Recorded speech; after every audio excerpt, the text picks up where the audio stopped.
சங்கீதம் 81:14. நான் சீக்கிரத்தில் அவர்கள் எதிராளிகளை தாழ்த்தி என் கையை அவர்கள் சத்துருக்களுக்கு விரோதமாக திருப்புவேன். ஆமென் சொல்றீங்களா? என் கையை, என் கரத்தை, ஆண்டவருடைய கரம் என்னென்னலாம் செய்யும் அப்படிங்கிறது தான் நம்ம பார்க்குறோம்.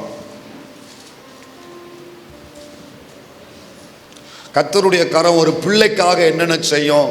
ஒன்று, சகலத்தையும் கவனிங்க, சாத்தியமாக்கும். அந்த கரம் தம்முடைய பிள்ளைக்காக என்ன செய்யும்?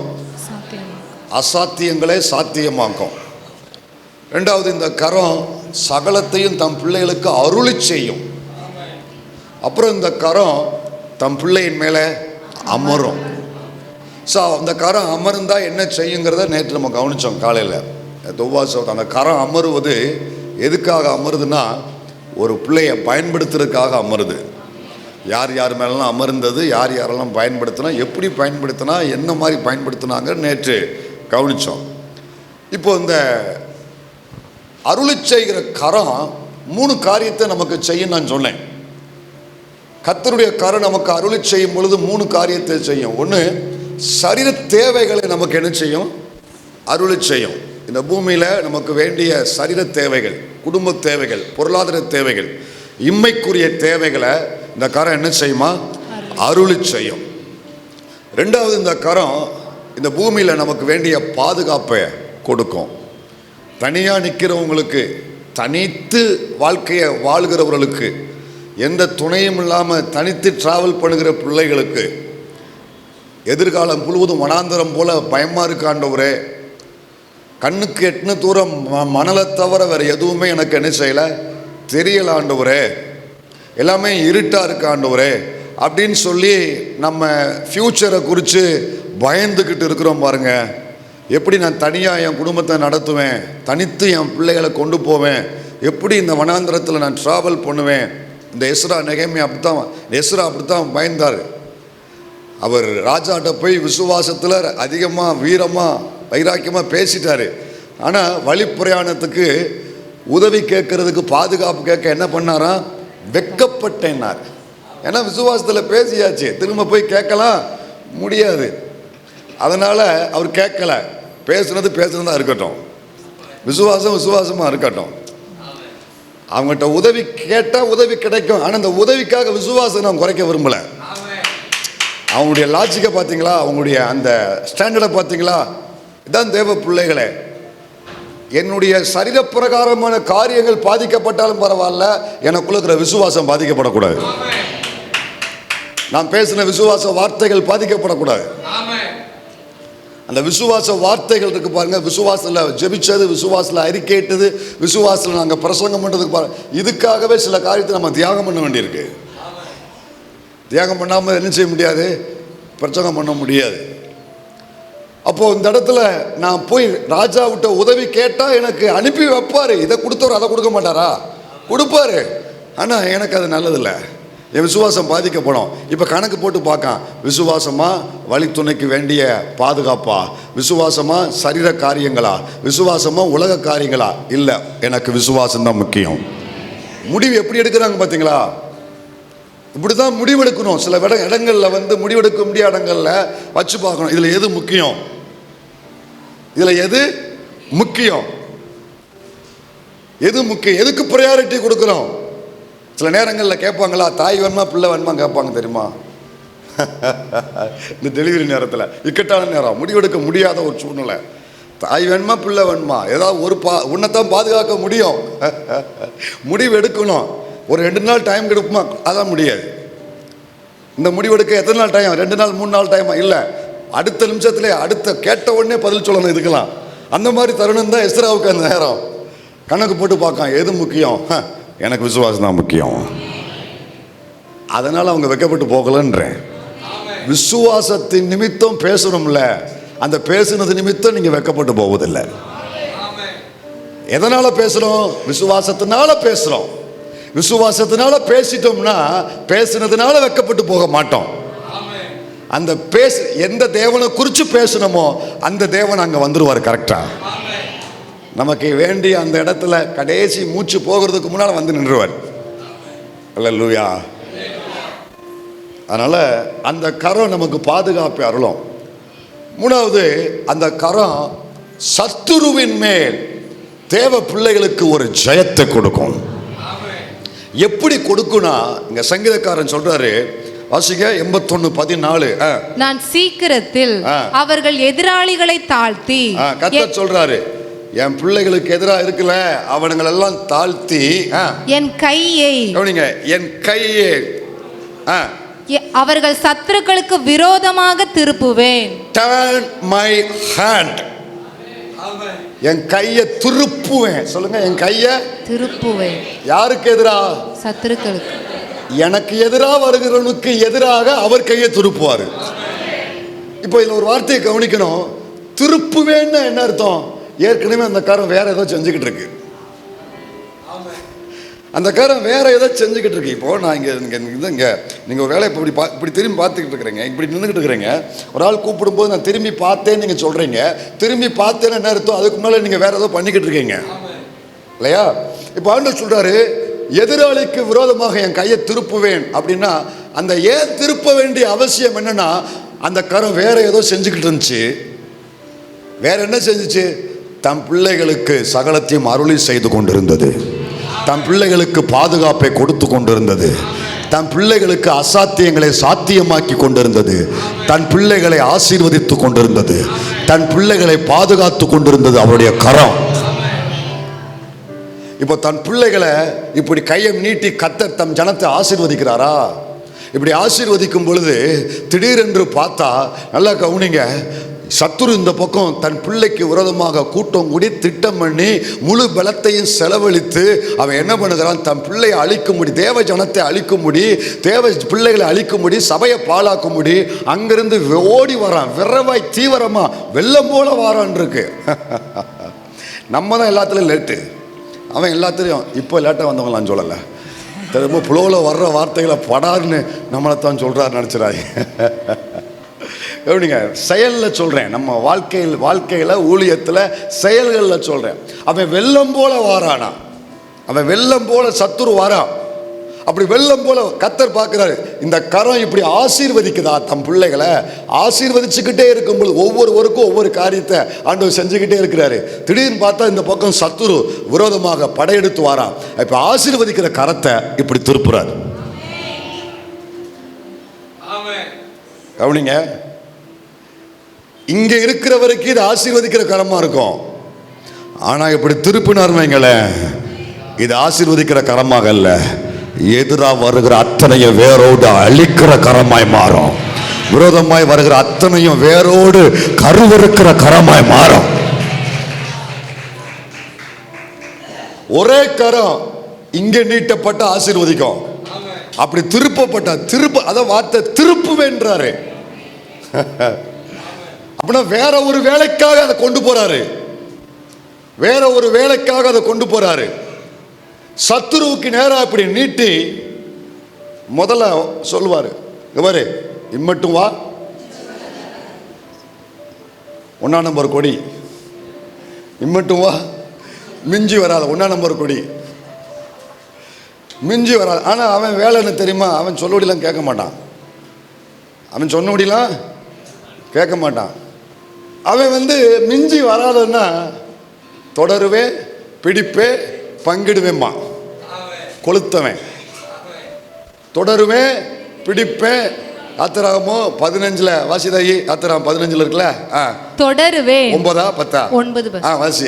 தொடருவேன், பிடிப்பேன், கொள்ளையாடி பங்கிடுவேன். நில்றா, நிக்க மாட்டேன், நில்றா, நிக்க மாட்டேன், தொடருவேன், பிடிப்பேன். அவன் திட்டத்தை பார்த்தீங்களா? சத்துரு சொல்றான், இவன் தனியா இருக்கான், இந்த குடும்பம் தனியா இருக்கு, தொடருவேன். தொடர்ந்தது மட்டும் என்ன செய்வேனா? பிடிப்பேன். பிடிச்சு என்ன செய்வேனா? பங்கிடுவேன். யாரால மாற்ற முடியும்? ஓ விதியை யாரால மாற்ற முடியும்? நீ இவன் கையால சாகணும்னு இருக்கு. நீங்க உன்னை புரிஞ்சுக்கோங்க. அது வரைக்கும் சண்டியத்தனம் பண்ண இந்த இந்த இந்த பையன் யாரு? தொடருவேன், பிடிப்பேன்.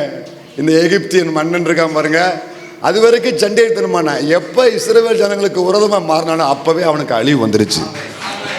அப்போவே அவனுக்கு அழிவு வந்துருச்சு. ஒரு சண்டியை எப்போ அபிஷேகம் பண்ணப்பட்ட பிள்ளைக்கு விரோதமாக எழும்புறானோ அப்போவே அவனுக்கு அழிவு வந்துருச்சு. அப்போவே அவனுக்கு அழிவு ஆரம்பமாயிருச்சு. தொடருவே, பிடிப்பே, பங்கிடுவேன்னா சரி வா, சொன்னபடி கேட்க மாட்டேங்க, வேற யாருக்கு என்ன செய்ய முடியும், வா வா வா அப்படின்னு. அதுக்கப்புறம் அந்த காரம் என்ன செஞ்சுன்னு உங்களுக்கு தெரியும். அந்த கரம் தம் பிள்ளைகளை ரட்சித்து வெளியே கொண்டு வந்தது. அதே கரம் அவனுடைய மொத்த சேனையை ஒரு நிமிஷத்துல இல்லாமலாக்கியது. அதே கரம் தம் பிள்ளைகளை ஆசீர்வதிச்சது. அதே கரம் இந்த பயலை விரோதமா எழுப்பின சத்துருவை அவன் நல்லா செக் பண்ணிட்டு தான் வந்தான். அவன் ராணுவம் இருக்கு பாருங்க, நம்பர் 1 ராணுவம், வேர்ல்டுல நம்பர் 1 ராணுவம் எகிப்தினுடைய ராணுவம். எல்லாமே பயங்கரமா இருக்கும்.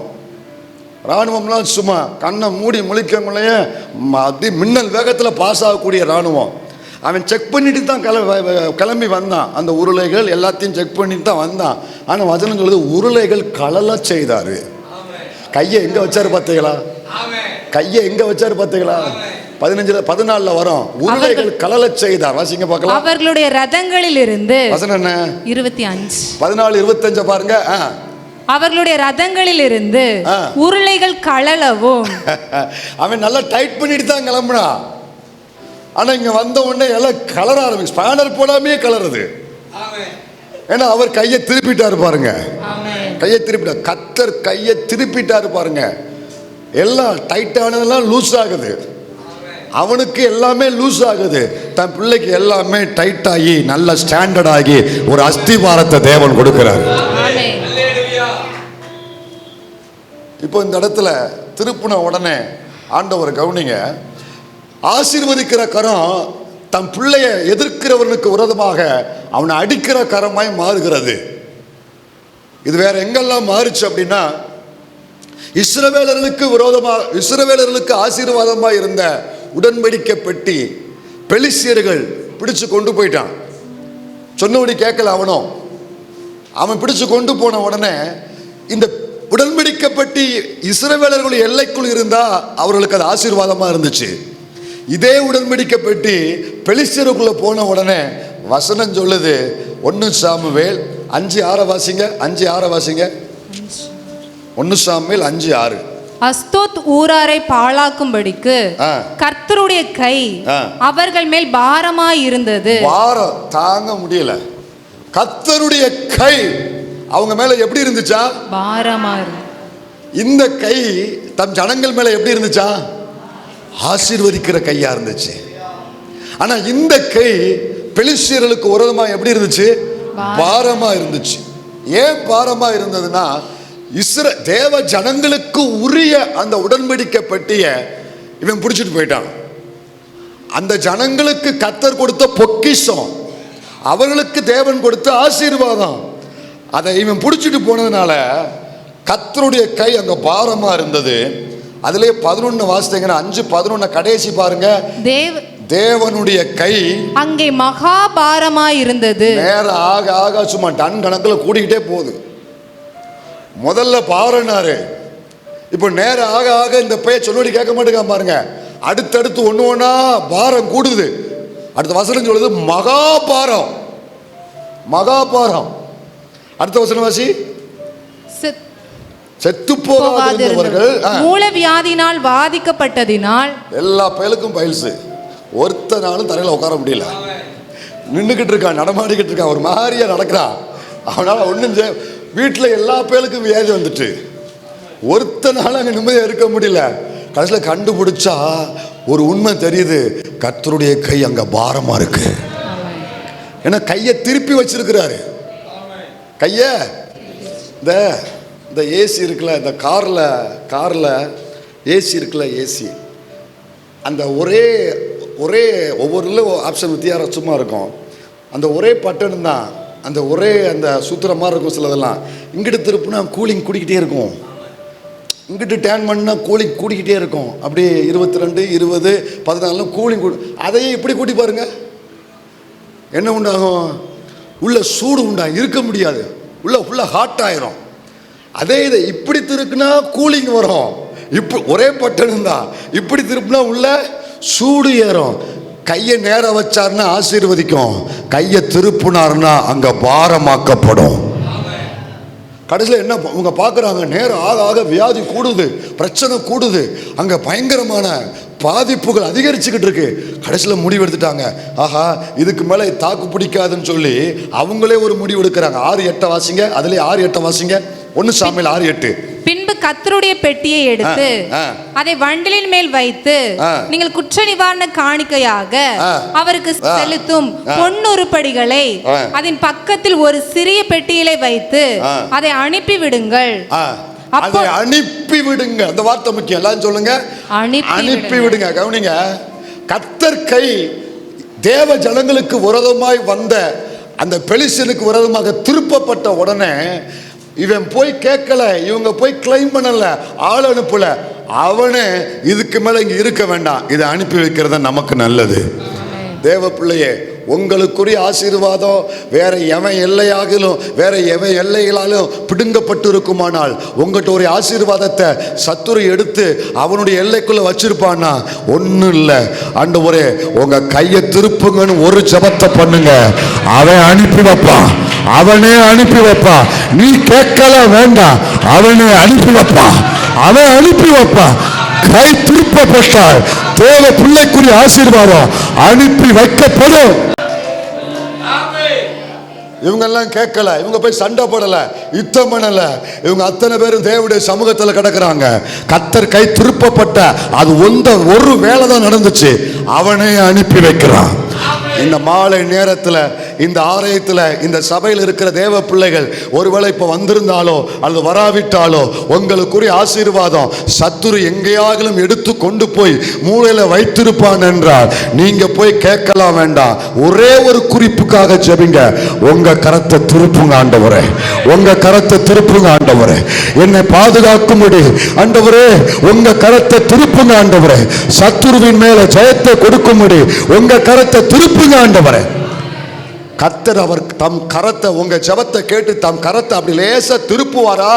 திருப்புன ஒண்ணு இங்க கூலிங்கா இருந்தது அங்க ஹாட்டா மாறிடுமா? இங்க ஆசீர்வதிச்சது அங்க பாரமா மாறிடுமா? அனுப்பி வைக்கப்படும், இது அனுப்பி வைக்கப்படும். இது கர்த்தர் உனக்குன்னு கொடுத்தது, எனக்கு இதுக்குன்னு சம்பந்தம் இல்ல. என்கிட்ட இருந்தா என் குடும்பம் பாழா போயிடும், இந்த கையில வச்சுக்கோ, இது உனக்குரியது, இந்த காரியம் உனக்குரியது, நீ கையில வச்சுக்கோ, என்ன ஆளை விடு அப்படின்ட்டு கர்த்தர் அந்த காரியத்தை இந்த ராத்திரியில தன் ஜனத்துக்காக தேவனை செய்வாராக. அனுப்பி வைக்கப்படுகிறது. சிலர் வாழ்க்கைக்குரிய ஆசீர்வாதம், உங்களுக்குரிய ஆசீர்வாதம் கர்த்தருடைய கரத்தினாலே அனுப்பி வைக்கப்படுகிறது, அனுப்பி வைக்கப்படுகிறது. வாய் திறந்த கர்த்தருக்கு நன்றி சொல்லுங்க.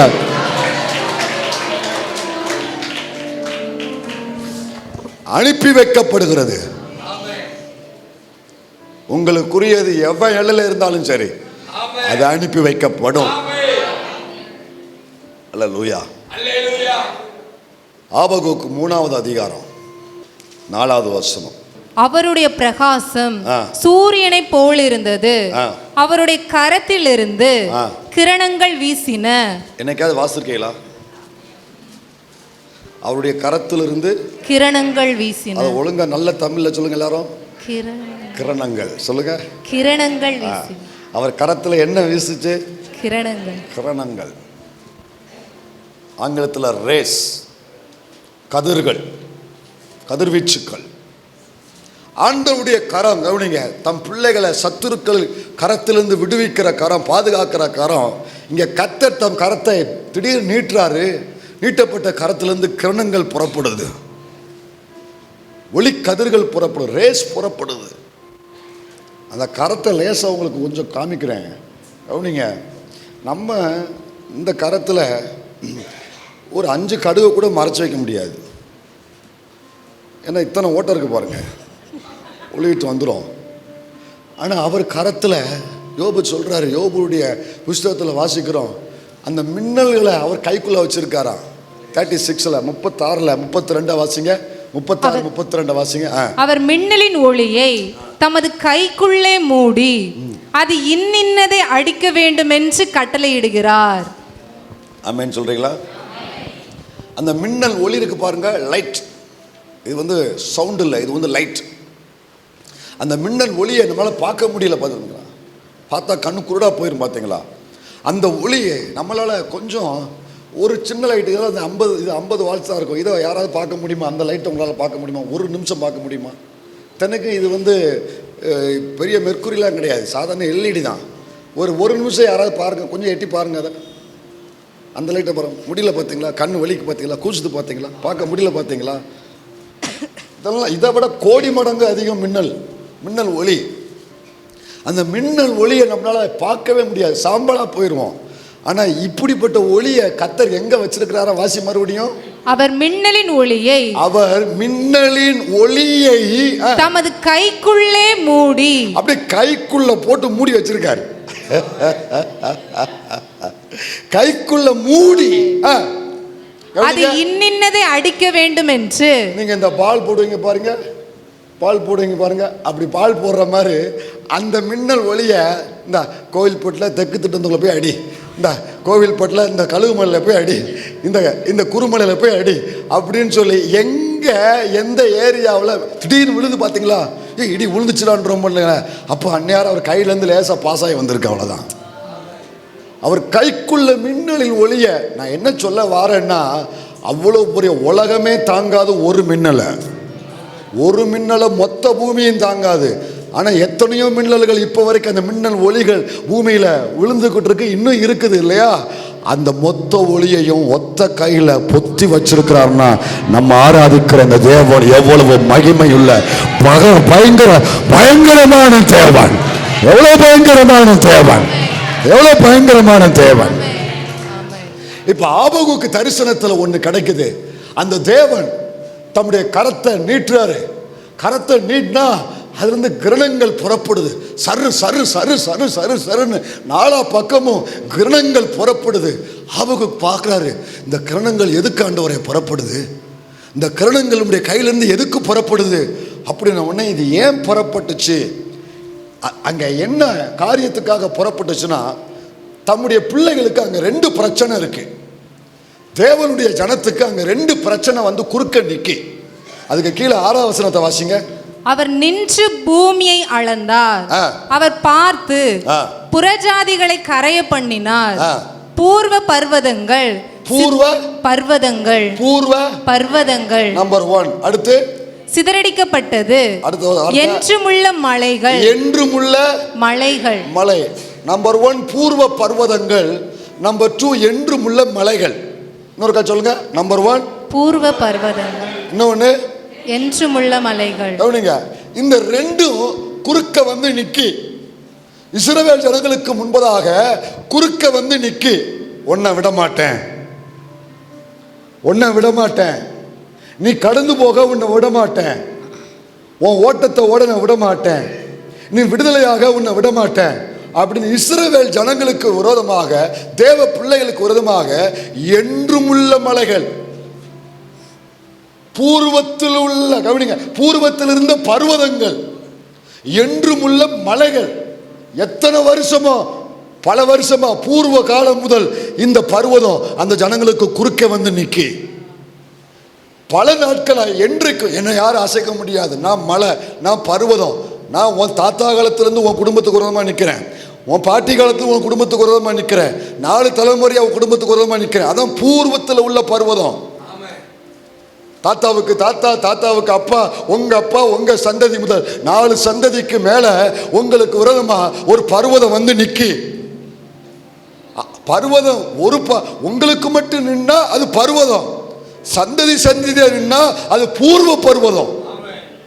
அப்ப பூர்வ காலம் முதல் சந்ததியாக ஒரு குறிப்பிட்ட காரியத்தில் பிரச்சனைகள், போராட்டங்கள், தடைகள், அந்த குறிப்பிட்ட ஆசீர்வாதத்தை உங்க சந்ததியில உங்க அப்பாவும் பார்க்க முடியல, உங்க தாத்தாவும் பார்க்க முடியல, தாத்தாவுக்கு அப்பாவும் பார்க்க முடியல. இப்ப நீங்க வரைக்கும் அந்த குறிப்பிட்ட ஆசீர்வாதத்துக்காக போராடி கொண்டிருக்கிறீங்க. அப்படின்னா உங்களுக்கு குறுக்கே நிக்கிறதுக்கு பேர் என்ன பேரு? பூர்வ பர்வதங்கள். பூர்வ பர்வதங்கள் என்றுமுள்ள மலைகள். அப்படின்னா என்ன அர்த்தம் தெரியுமா? என்னை யாரும் அசைக்க முடியாது, உன்னை உண்டில் ஆக்காம விட மாட்டேன், என்னை யாரும் அசைக்க முடியாது.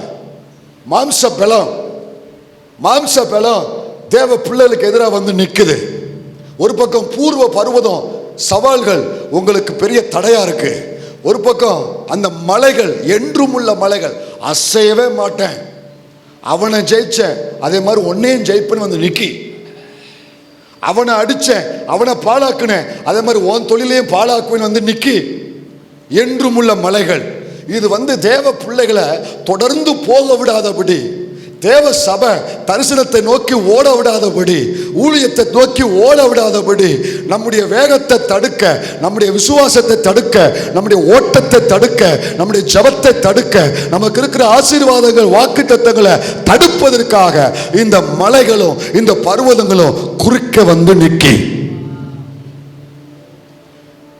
வந்து நின்ன உடனே இப்ப கர்த்தர் பார்த்தாரு, ஆண்டவர் பார்த்தாரு, என் பிள்ளைய நான் அழைச்சிருக்கிறேன், நான் ரட்சித்திருக்கிறேன், நான் அபிஷேகம் பண்ணியிருக்கிறேன், நான் வாக்கு பண்ணியிருக்கிறேன், நான் வழி நடத்துகிறேன், அவன் என் திட்டத்தில் பயணிச்சுக்கிட்டு இருக்கிறான், அவனை தடுக்கும்படியா பர்வதமே வந்து நிற்கிற, மலையை வந்து நிற்கிற.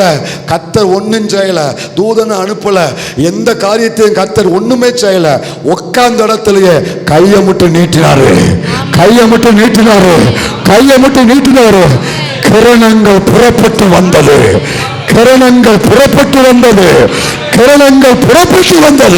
இந்த ராத்திரியில அவர் கரத்திலிருந்து அந்த கிரணங்கள் புறப்பட்டு வருவதாக.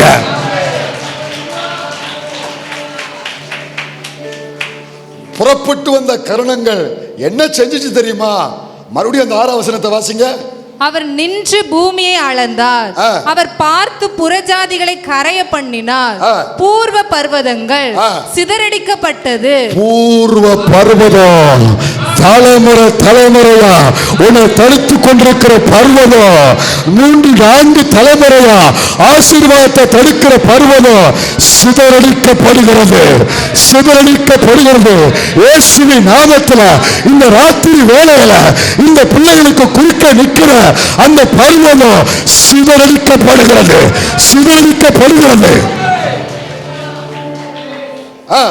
என்றுமுள்ள மலைகள் தாழ்ந்தது, அந்த மலைகள் தாழ்ந்து போகிறது. மாம்ச பலம் தாழ்ந்து போகிறது. தடை செய்கிற மாம்ச பலம் தாழ்ந்து போகிறது. ஆண்டவர் கரத்தை நீட்டினாரா, கிரணங்கள் புறப்பட்டு வந்ததா, பர்வதம் சிதறடிக்கப்பட்டதா, மலை தாழ்ந்து போனதா?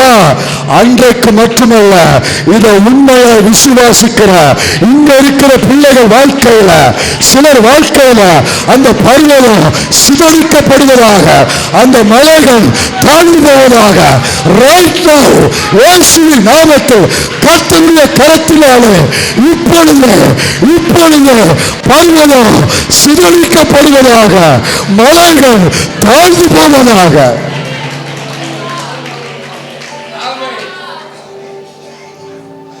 ஹல்லேலூயா, ஹல்லேலூயா. இந்த ஊழியத்துக்கு எதிராக நிற்கிற பர்வதம், நிற்கிற மலைகள் இந்த ராத்திரி நேரத்தில் கர்த்தருடைய கரத்திலிருந்து புறப்பட்டு வருகிற அந்த கிரணங்களால் அந்த பர்வதங்கள் சிதறடிக்கப்படுவதாக, அந்த மலைகள் தாழ்த்தப்படுவதாக. பரிசுத்த ஆவியின் பலத்தினாலே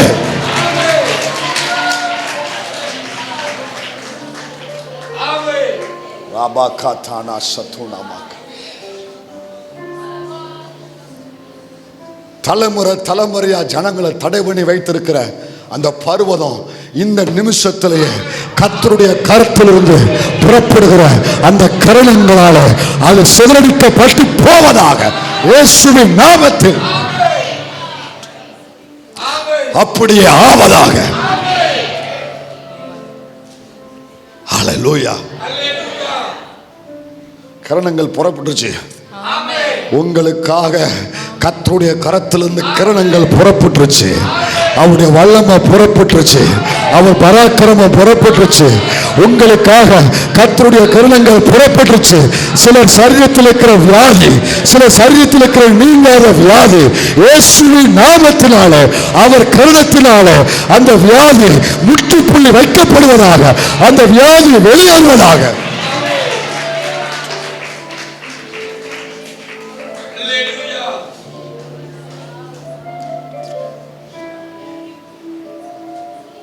ஹல்லேலூயா. எவ்வளோ பயங்கரமான தரிசனம் ஆபகுக்கு இல்ல?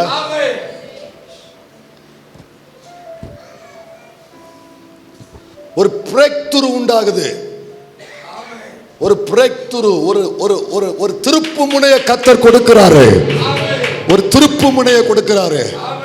பல தலைமுறை சொல்றேன் கர்த்தருடைய நாமத்துல, பல தலைமுறையா போராடி காணாத ஒரு விடுதலைய இந்த ராத்திரி நேரத்தில் தேவனுடைய வார்த்தையை கேட்கிற இந்த பிள்ளைகளுக்கு இயேசுவின் நாமத்தில் அது நடப்பதாக.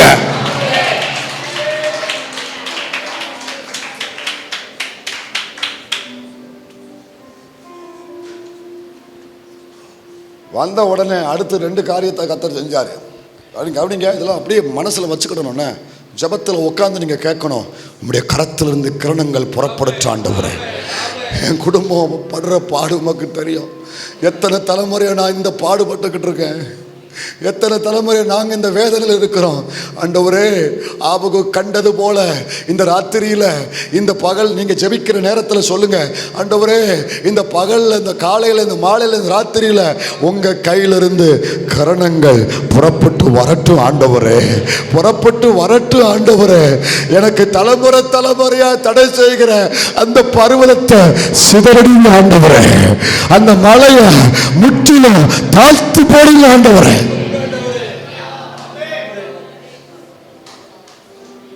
இயேசுவின் நாமத்தில் நான் அறிக்கை எடுக்கிறேன், பல உங்க தலைமுறையில இதுவரைக்கும் உங்க தாத்தாவும் உங்க அப்பாவும் பார்க்காத ஒரு விடுதலைய, ஒரு ஆசீர்வாதத்தை இயேசுவின் நாமத்தில் கர்த்தருடைய வார்த்தையை கேட்கிற இந்த பிள்ளைகளுக்கு அவர் கரத்தினாலே அந்த விடுதலை உண்டாவதாக.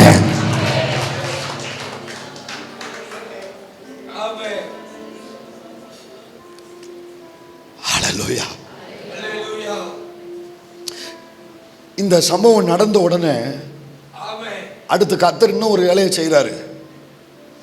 அதே வசனத்துல உள்ளது இருக்கு, அது 6ஆம் வசனத்தை மறுபடியும் வாசிங்க. அவர் நின்று பூமியை அளந்தார். அளக்காரு பூமியை அளந்தார். அவர் பார்த்து புறஜாதிகளை கரைய பண்ணினார். பூர்வ பர்வதங்கள் சிதறடிக்கப்பட்டது, என்றுமுள்ள மலைகள் தாழ்ந்தது. அவருடைய நடைகள் அப்படின்னா என்ன அர்த்தம்? என்ன செஞ்சுட்டு இருக்காரு இப்போ? என்ன செஞ்சுட்டு இருக்காரு? நடந்துட்டு இருக்காரு. தரிசனத்தில் நடக்காரு. ஆபகுக்கு தரிசனத்தில் ஆபகுக்கு பார்க்காரு, கரணங்கள் புறப்படுது, பர்வதம் சிதறடிக்கப்படுது, மலை தாழ்த்தப்படுது. அடுத்து உடனே கவனிங்க, கர்த்தர் பூமியை அளக்கிறாரு, கர்த்தர் நடக்கிறாரு. பூமியை அளந்தார், அவர் நடந்தார். சொல்லுங்க, பூமியை அளந்தார், அவர் நடந்தார். அவர் நடந்தார், பூமியை அளந்தார். ஏன் தெரியுமா? சத்துரு இந்த மலை இருக்குல்ல, இந்த மலை, இந்த பர்வதம் இருக்குல்ல, பர்வதம் அப்படியே தடுத்து வச்சிருந்தது தேவ பிள்ளைகளுடைய ஆசீர்வாதத்தை. தேவ பிள்ளைகளுடைய ஆசீர்வாதத்தை அவன் தடுத்து மறைச்சு ஒளிச்சு வச்சிருந்தானா? இப்ப அவனை சிதறடிச்ச உடனே கர்த்தர் பிள்ளைகளுக்குரிய ஆசீர்வாதம் சரியா இருக்கான்னு சொல்லி கர்த்தர் அளந்து கொடுக்கிறாரு. சரியா இருக்கான்னு சொல்லி கர்த்தர் அளந்து கொடுக்கிறாரு. ஒரு இஞ்சி கூட குறையாதபடி, ஆசீர்வாதம் ஒரு புள்ளி கூட குறையாதபடி சரியா வரும்படி கர்த்தர் அளந்து கொடுக்கிறாரு.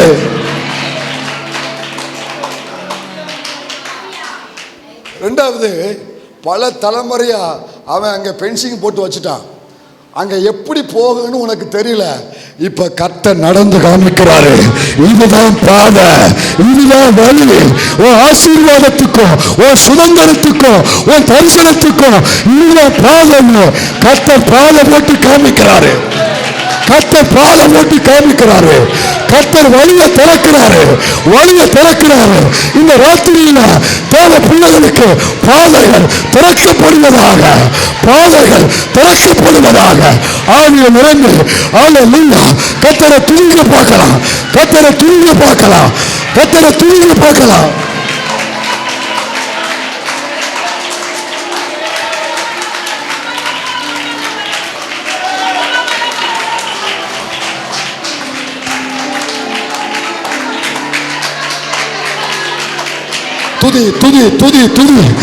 துதி விசுவாசத்தோடு கர்த்தருக்கு நன்றி சொல்லுங்க. விசுவாசத்தோடு தகப்பனே உங்க கரம் உங்க பிள்ளைகளுக்கு நேராக நீட்டப்படட்டும். விடுதலை உண்டாகட்டும், பாதுகாப்பு உண்டாகட்டும், ஆசீர்வாதம் உண்டாகட்டும். தகப்பனே உங்க ஜனத்துக்கு நேராக உங்க கரம் நீட்டப்படட்டும்.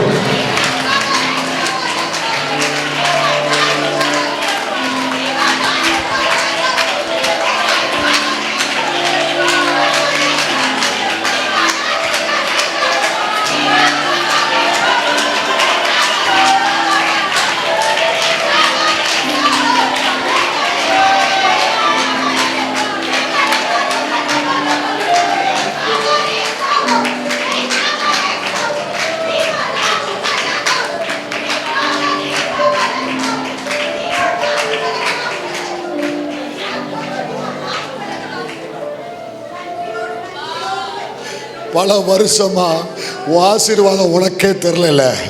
பல வருஷமா உங்களுக்குரிய ஆசீர்வாதம் உங்களுக்கே தெரியல. சத்துரு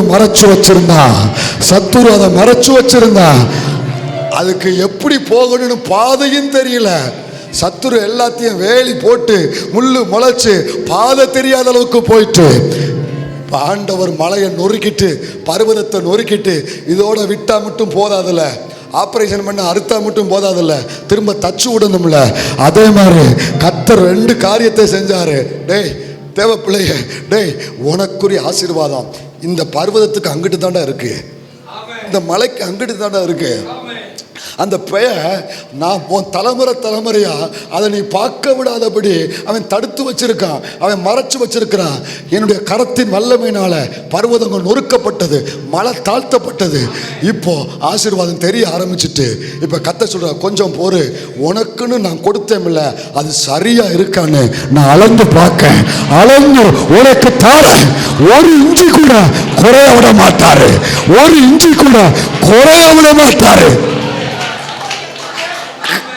கர்த்தர் தம் பிள்ளைகளை ஆசீர்வதிக்கிற நேரம் வரும் பொழுது 1 இன்ச்சு கூட குறையாதபடி உங்களுக்குரிய ஆசீர்வாதத்தை சரியாய் அளந்து கொடுப்பா.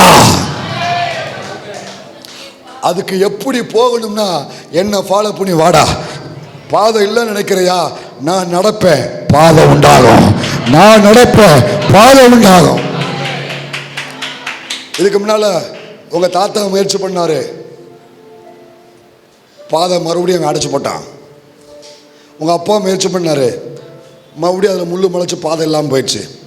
ஆனால் அந்த வசனம் என்ன இருக்கு பார்த்தீங்களா? அந்த வசனம் எப்படி இருக்கு பார்த்தீங்களா? இப்போ நான் நடப்பேன், அது எப்படி மாறுமா? அவருடைய நடைகள் நித்திய நடைகளாய், அவருடைய நடைகள் நித்திய நடைகளாய், அவருடைய நடைகள் நித்திய நடைகளாய். ஒரு பயம் மாற்ற முடியாது, யாரும் மாற்ற முடியாது, யாரும் மாற்ற முடியாது, யாரும் தூக்கி போட முடியாது, யாரும் மறைக்க முடியாது, யாரும் தடுக்க முடியாது. அது நித்திய நடை, அது நித்திய நடை.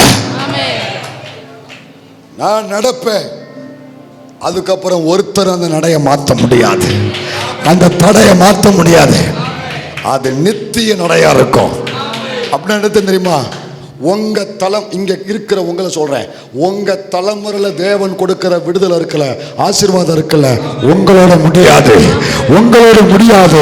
இந்த பூமி இருக்கிற வரைக்கும், உலகம் இருக்கிற வரைக்கும், கர்த்தருடைய வருகை வரைக்கும், தலைமுறை தலைமுறையாய், தலைமுறை தலைமுறையாய், தலைமுறை தலைமுறையாய், தலைமுறை தலைமுறையாய் கர்த்தருக்காக இந்த சந்ததி வாழ்வதற்காக தலைமுறை தலைமுறையாய் அந்த ஆசீர்வாதம் கர்த்தருடைய பிள்ளைகளுடைய சந்ததிகள் மேல் இருக்கும். கர்த்தரை துதிங்க, வாய் திறந்து கர்த்தரை துதிங்க.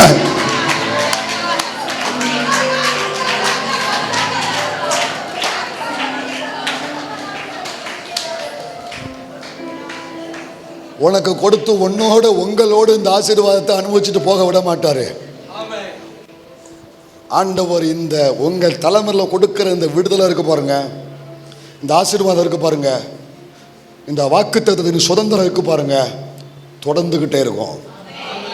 உலகம் இருக்கிற வரைக்கும், பூமி இருக்கிற வரைக்கும், அவர் வருகை வரைக்கும், அவருக்கென்று இந்த பூமியில எழும்புகிற உங்க சந்ததிகள் மேல இந்த ஆசீர்வாதம் தொடர்ந்து கொண்டே போகும், தொடர்ந்து கொண்டே போகும். ஆபிரகாமின் சந்ததிக்கு இன்னைக்கு வரைக்கும் அந்த ஆசீர்வாதம் தொடர்ந்து கொண்டே இருக்குதா இல்லையா? அதே மாதிரி இந்த ராத்திரியில தேவனையும் அவர் வார்த்தையும் விசுவாசிக்கிற அத்தனை பிள்ளைகளுக்கும் இந்த ஆசீர்வாதம் தொடர்கிறது. இந்த ஆசீர்வாதம் தொடர்கிறது.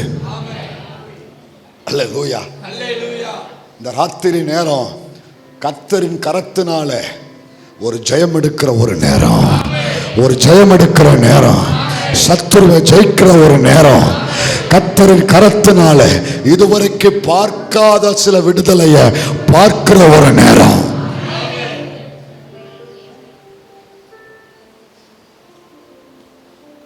ஆவியில சொல்றேன், சிலருடைய வாழ்க்கையில இந்த ராத்திரி நேரம் மறக்க முடியாத ஒரு தருணமாய் மாறப்போகிறது.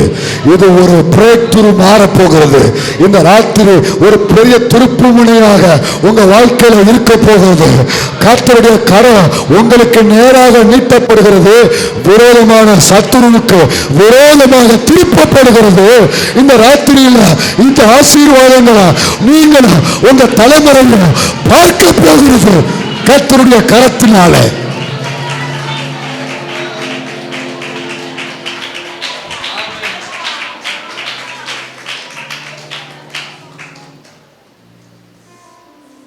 ஹல்லேலூயா.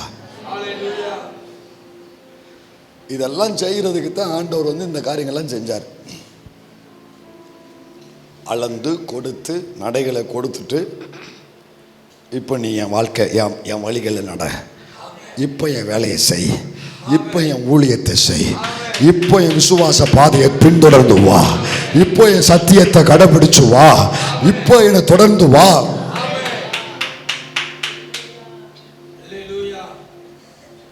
ஹல்லேலூயா. இந்த வார்த்தையை கேட்டு ஜெபிக்கிற நேரத்திலேயே உங்களுடைய எல்லைகளை கர்த்தர் இந்த காரியத்தை செய்து கொண்டிருப்பதற்காக, உங்களுடைய எல்லைக்குள்ள கர்த்தர் இந்த காரியங்களை செய்து கொண்டிருப்பதற்காக கர்த்தருக்கு ஸ்தோத்திரம் உண்டாகட்டும்.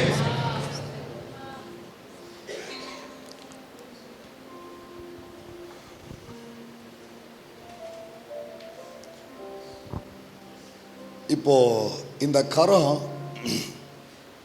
நமக்கு இதெல்லாம் செஞ்சு முடிச்ச பிற்பாடு, இன்னைக்கு காலையில் ஆண்டவர் நமக்கு சொன்னார்ல, என் கரத்திலிருந்து இப்போ இதெல்லாம் உனக்கு செஞ்சுட்டேன், சாத்தியமாக்கினேன், சகலத்தையும் அருளி செய்தேன், ஓமல அமர்ந்தது என் கரம். இப்போ இதனால் உனக்கு செய்ய வேண்டிய காரியங்கள்லாம் செஞ்சு முடிச்சுட்டு கடைசியாக இன்னைக்கு காலையில் ஆண்டவர் சொன்னார்ல, இந்த என் கரத்திலிருந்து இதோட விட்டுற மாட்டேன், 3 மேன்மைகள் உனக்கு புறப்பட்டு வரும்னு சொல்லி காலையில் ஆண்டவர் நமக்கு சொன்னார். ஒன்று, தெரிந்து கொண்டதுனால எனக்கு என்ன வருது? மேன்மை கொடு. இந்த கரத்திலிருந்தே எனக்கு அடுத்த காரியத்தை கொண்டு வரார் பாருங்க. அப்படி ஸ்டெப் பை ஸ்டெப்பாக இந்த கரத்தில் உள்ள காரியங்களை தேவன் என் வாழ்க்கையில், இங்கே இருக்கிற பிள்ளைங்க வாழ்க்கையில், இந்த சபையில் கர்த்தர் அடுத்து இந்த கரத்தினால என்ன செய்யணுமோ கர்த்தர் அதை செஞ்சுக்கிட்டே இருக்கிறாரு. இவ்வளவு இப்போ நம்ம தியானிச்ச இவ்வளவும் தன் பிள்ளைகளுக்கு செஞ்ச இந்த கரம், அடுத்து காலையில் கேட்ட ஆண்டவர் நம்மகிட்ட சொன்ன மாதிரி, இந்த என் கரத்தினால உனக்கு ஒரு மேன்மை வரப்போகுது. நான் தெரிந்து கொண்டதின் மேன்மை உனக்கு வரும். தெரிந்து கொண்டது மேன்மை உனக்கு வரும். அதோடு நான் விட்டுற மாட்டேன். அது தெரிந்து கொண்டதுக்கு அப்புறம் பிரதிபலன் உனக்கு கொடுப்பேன் உனக்கு. அந்த பிரதிபலன் எதுக்குன்னா, நான் உன்னை தெரிந்து கொண்டதுனால சில காரியத்தை நீ இழந்துட்டு வந்த, சில காரியத்தை நீ விட்டுட்டு வந்த. அந்த விட்டுட்டு வந்ததுனால அதுக்கு காம்பன்சேஷன் கொடுக்கும்படி, அதுக்கு பிரதிபலன் கொடுக்கும்படி என் கரம் உனக்கு ஒரு மேன்மையை கொடுக்கும். ஆபிரகாமுக்கு கொடுத்தார். விட்டுட்டு வந்தது நிமித்தம் அவர் கரம் அவனை மேன்மைப்படுத்துது. அப்புறம் மூணாவது சொன்னாரு, உண்மை நிமித்தம். அதுக்கப்புறம் நான் ஒன்று சில எதிர்பார்க்குறேன்ப்பா, உண்மையாக நீ இருக்கணும். மொர்தெகாய் 2 விஷயத்தில் உண்மையாக இருந்தார். தேர்ட் சர்வீஸில் கவனித்தோம். ஒன்று தேவனுக்கு உண்மை, ரெண்டாவது தன்னுடைய சபைக்கு ராஜாவுக்கு உண்மை. அதே மாதிரி நம்முடைய ஆண்டவருக்கு உண்மையும், அவர் தந்த சபைக்கு உண்மையாக நம்ம இருக்கும் பொழுது அது நிமித்தம் நமக்கு ஒரு மேன்மை வருது. மொர்தெகாய்க்கு வந்த அந்த மேன்மை தேவனுக்கும் சபைக்கும் உண்மையாக இருக்கிற பிள்ளைகளுக்கு இந்த வருஷத்தில் அந்த மேன்மை வரட்டும், வரும், ஆகும். இப்போ கடைசியா இந்த மேன்மைகள் எல்லாம் நான் எப்படி கொடுக்கிறேன்னா, இந்த இப்போ காலைல பேசினார்ல, இந்த இப்போ கவனிச்சோம்னா 3 மேன்மைகள். இந்த மேன்மைகள் எல்லாம் என் பிள்ளைகளுக்கு நான் எப்படி கொடுப்பேன் தெரியுமா, என் பிள்ளைகளுக்கு நான் எப்படி கொடுப்பேன் தெரியுமா அப்படின்னு கர்த்தர் சொல்கிறாரு. 2 விதத்தில் நம்ம கொடுக்குறாரு. இந்த மேன்மைகளை நமக்கு கொடுக்கறதுக்கு 2 விதத்தில். சும்மா எல்லாரும் கொடுத்துட முடியாதுல்ல, எல்லாரும் கொடுத்துட முடியாதுல்ல, எல்லாரும் ஒருத்தரை மேன்மைப்படுத்துகிற முடியாதுல்ல. என்னைய மாதிரியே கஷ்டப்படுறேன் ஒருத்தன் என்கிட்ட வந்து நான் உன்னை மேன்மைப்படுத்தணும்னு நம்ப முடியுமா? கவலைப்படாங்க, நாளைக்கு உங்களுக்கு எல்லாத்தையும் செஞ்சிருந்தேன். அவனுக்கு அடுத்த நேரத்துக்கு வழியில் என்னோட மோசம் ரொம்ப மோசமான நிலைமையில் இருக்கிறான். அவன் வந்து சொன்னால் நம்ப முடியுமா? முடியாது. அப்போது என்னை மேன்மைப்படுத்துகிற என்னுடைய தேவன் எப்படி அதை செய்கிறார்? நம்பர் 1 2 காரியம்தான். நம்பர் 1 நாளாகமம் 29:2 வாசிங்க. 29:2. நான் என்னாலே இயன்ற மட்டும் என் தேவனுடைய ஆலயத்திற்கென்று பொன் வேலைக்கு பொன்னையும், வெள்ளி வேலைக்கு வெள்ளியையும், வெண்கல வேலைக்கு வெண்கலத்தையும், இரும்பு வேலைக்கு இரும்பையும், மர வேலைக்கு மரத்தையும், பதிக்கப்படத்தக்க காந்தியுள்ள நிறைய சேர்த்து கொடுக்கிறாரு. யாரு? தாவீது. இப்ப தாவீது என்ன சொல்றாருன்னா, அவர் இவ்வளவும் கொடுத்துட்டு ஒரு வார்த்தை சொல்றாரு, என்னால இயன்ற மட்டும். என்னால இயன்ற மட்டும். கவனிங்க, மனுஷன் எப்படி கொடுப்பான்? இயன்ற மட்டும். மனுஷனுடைய கரம் இயன்ற மட்டும் கொடுக்கும், இருக்கிறதெல்லாம் கொடுக்கும், அவ்வளோதான். கவனிங்க, இயன்ற மட்டும். இதான் இப்போ என்னால் முடியும், இதுக்கு மேலே என்னால் முடியாது. கவனிங்க, இயன்ற மட்டும் கொடுப்பது மனுஷனுடைய கரம், இயன்றதை கொடுக்கும். தேவனுடைய கரம் சிறந்ததை கொடுக்கும், சிறந்ததை கொடுக்கும், சிறந்ததை கொடுக்கும். புரியுற மாதிரி சொல்கிறேன். எல்லாரும் இயன்றதை கொடுத்தாலும் எனக்கு பத்தாது. ஏன்னா என்னுடைய ஓட்டை பெரிய ஓட்டை, எத்தனை பேர் அள்ளி போட்டாலும் எனக்கு நிறையாது. ஏன்னா அந்த அளவுக்கு என் காயம் ரொம்ப பெருசு. ஆண்டவர் இஸ்ரவேல் ஜனங்களை பார்த்து சொல்லுவார், ஏப்பா உன் காயம் சமுத்திரத்தோட பெருசாக இருக்கு சொல்லுவார். பார்த்துருக்கீங்களா? ஏசியாவில் என் ஜனத்தினுடைய காயம் சமுத்திரத்தோட பெருசாக இருக்கு. கவனிங்க, நர்சுமாரெல்லாம் இருக்கீங்களா? காயம் கொஞ்சோண்டு இருந்தால் பிளாஸ்டிக் போட்டு ஒட்டிடுவீங்க. இத்தாந்தண்டி காயத்துக்கு எந்த பிளாஸ்டிக்கை போட? சமுத்திரத்தை விட பெரிய காயத்துக்கு எந்த பிளாஸ்டிக்கை போடுவீங்கன்னு கேட்குறேன். யார் அதுக்கு ட்ரெஸ்ஸிங் பண்ணி, யார் அதுக்கு பேண்டேஜ் ஓட்டுறது? முடியாது இல்ல. இதான் அவன் நிலைமை. அப்போ என்னுடைய தேவை ரொம்ப பெருசு. 100 பேர் சேர்ந்து கொடுத்தாலும் எனக்கு என்ன செய்யாது என் காரியத்தை. ஏன்னா அவங்க எல்லாரும் இயன்றதை கொடுப்பார்கள். ஆனா கர்த்தருடைய கரம் சிறந்ததை கொடுக்கும், சிறந்ததை கொடுக்கும். என்னுடைய மொத்த காரியத்தையும் ஒரே நிமிஷத்தில் பூர்த்தி செய்கிற மாதிரி சிறந்ததை கொடுக்கும். அப்போ முதல் காரியம் என்னன்னா, ஆண்டவருடைய கரம் என்னை மேன்மைப்படுத்துறதுக்கு அவர் செய்கிற முதல் காரியம், எனக்கு சிறந்ததை கொடுத்து, எனக்கு வேண்டிய சிறந்ததை கொடுத்து என்னை மேன்மைப்படுத்துகிறார். சொல்றீங்களா? எனக்கு வேண்டிய சிறந்ததை தேவனுடைய கரம் எனக்கு கொடுத்து என்னை மேன்மைப்படுத்துகிறது, என்னை மேன்மைப்படுத்துகிறது. கவனிங்க, மற்ற யாரும் இயன்றதை கொடுப்பதனால என் வாழ்க்கையை தூக்கி விட முடியாது. அடுத்த நேரத்துக்கு வேணா எனக்கு உதவி செய்யலாம் அவங்க. ஆனால் என் வாழ்க்கையை தூக்கி விடணும்னா, கவனிங்க, என் வாழ்க்கை எப்படி இருக்கு தெரியுமா? கவனிங்க, ஆழத்தில் கிடக்க பொக்லின் போட்டு தான் என் மேலே கொண்டு வரணும். மற்றவங்கள கைப்பிடிச்சுலாம் தூக்கக்கூடிய அளவுக்கு ஆழம் எனக்கு கிடையாது, பெரிய ஆழம். அப்போ மனிதன் கொடுத்தால் இயன்றதை கொடுப்பான். ஆனால் அதனால என் வாழ்க்கை தரம் மேலே வரப்போகிறது இல்லை. ஆனால் கர்த்தர் சொன்னாரு, உன்னை மேன்மைப்படுத்துவேன்னா சாதாரணதை கொடுத்தா உன்னை மேன்மைக்கு கொண்டு வர முடியாது. ஏன்னா இவ்வளவு நாளா எல்லாரும் இயன்றதை கொடுத்து கொடுத்து வாழ்க்கை நடத்திட்டு வந்துட்டேன். ஆனா மேன்மைப்படுத்தணும்னா சிறந்ததை கொடுக்கணும். சிறந்தது என் கரத்துல மட்டும்தான் இருக்கு. மனுஷன் கையில என்ன இருக்கு? இயன்றது. தேவனுடைய கரத்துல சிறந்தது. என்னை மேன்மைப்படுத்துவதற்கு இயன்றது போதாது, சிறந்தது வேணும். சிறந்தது வேணும்னா அது அவர் கரம் தந்தாத்தான் என்னை மேன்மைப்படுத்த முடியும். அல்லேலூயா. கவனிங்க, புரியுறதுக்காக சொல்றேன். இந்த எக்ஸாம் ரிசல்ட் வந்த உடனே இந்த வீடியோக்காரங்க, அந்த மீடியா யார் வீட்டுக்கு போவாங்க?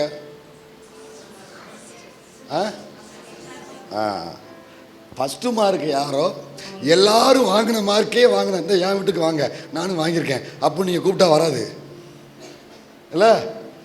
ஆமாம், ஒரு 300 மார்க்கு, ஒரு 300 பேர் வாங்கியிருப்பீங்க, அங்கே தான் போகாது. 500க்கு 499 யாரோ அவங்க வீட்டுக்கு தான் போவோம் இல்லையா? ஏன்னா எல்லாரையும் போல வாங்கினா அது சிறந்த, அது மேன்மை கிடையாது. எல்லாருக்கும் வருகிறது வந்தால் அது மேன்மை கிடையாது. யாருக்கு வராதது, யாரும் வாங்காதது, யாரும் வாங்க முடியாததை வாங்கினா அதுக்கு பேர் தான் மேன்மை. அப்போ ஆண்டவருடைய கரை எனக்கு என்ன செய்துன்னா, யாரும் கொடுக்க முடியாதது, யாரும் இதுவரைக்கு பெற்றுக்கொள்ளாதத கர்த்தர் கரை எனக்கு கொடுத்து, அதனால என் வாழ்க்கையை கர்த்தர் மேன்மைக்கு கொண்டு வராரு.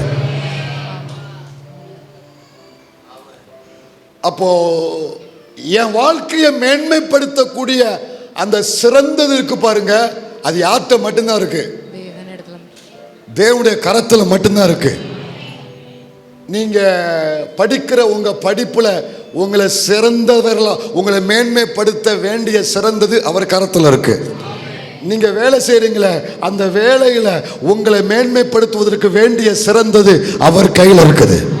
யார் யார உங்க ஃபீல்டில் உங்களை சிறந்தவர்களாய் மாற்றுவதற்கு, உங்களை மேன்மைப்படுத்துவதற்கு தேவையான சிறந்தது கர்த்தர் கரத்தில் மட்டும்தான் உண்டு.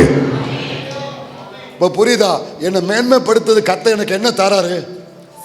சிறந்ததை தந்து என்ன மேன்மைக்கு கொண்டு வரக்கூடிய அந்த சிறந்தது யாரு கரத்துல தான் இருக்கு? கர்த்தருடைய கரத்துல தான் இருக்கு. அவர் கரத்தை நீட்டி யாருக்குமே இல்லாத ஒரு ஸ்பெஷல, ஒரு தனி யூனிக்க உங்களுக்கு தந்து, அந்த சிறந்ததை தந்து அதை வச்சு உங்க லைஃபை கர்த்தர் மேன்மைக்கு கொண்டு வராரு. இந்த சிறந்தது ஏன் வேணும் அப்படின்னு நான் சொல்றேனே, இந்த உலகம் போட்டியும் பொறாமையும் நிறைஞ்ச உலகம். இந்த உலகம் போட்டியும் பொறாமை நிறைஞ்சோம். அவன் ஒருத்தன் மேலே வர்றதுக்காக எத்தனை பேர்னாலும் கீழே தள்ளுவான், எத்தனை பேர்னாலும் ஏறி மிதிப்பான். அப்படிப்பட்ட உலகம். அவனுக்கு இருக்கிறத மட்டும் வச்சு நீ மேலே வர முடியாது. அவன்கிட்ட இருக்கிறதுக்கு ஈக்குவலாக அவன்கிட்ட இருக்கு பாரு, அதை மட்டும் வச்சு நீ மேலே வர முடியாது. அவன்கிட்ட இல்லாத ஒன்று உனக்கு இருந்தா தான் போட்டி நிறைஞ்ச உலகத்தில் நீ மேலே வர முடியும். அப்போ அவன்கிட்ட இல்லாத ஒன்று, அந்த சிறந்தது தேவனுடைய கரத்திலிருந்து தான் வரும் உங்களுக்கு. ஒரு ஜெபம் பண்றீங்களா?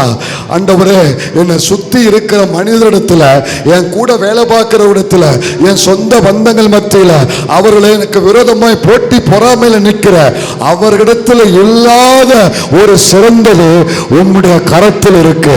அதை தந்து என் வாழ்க்கையை நீங்க மேன்மைப்படுத்துங்க ஆண்டவரே.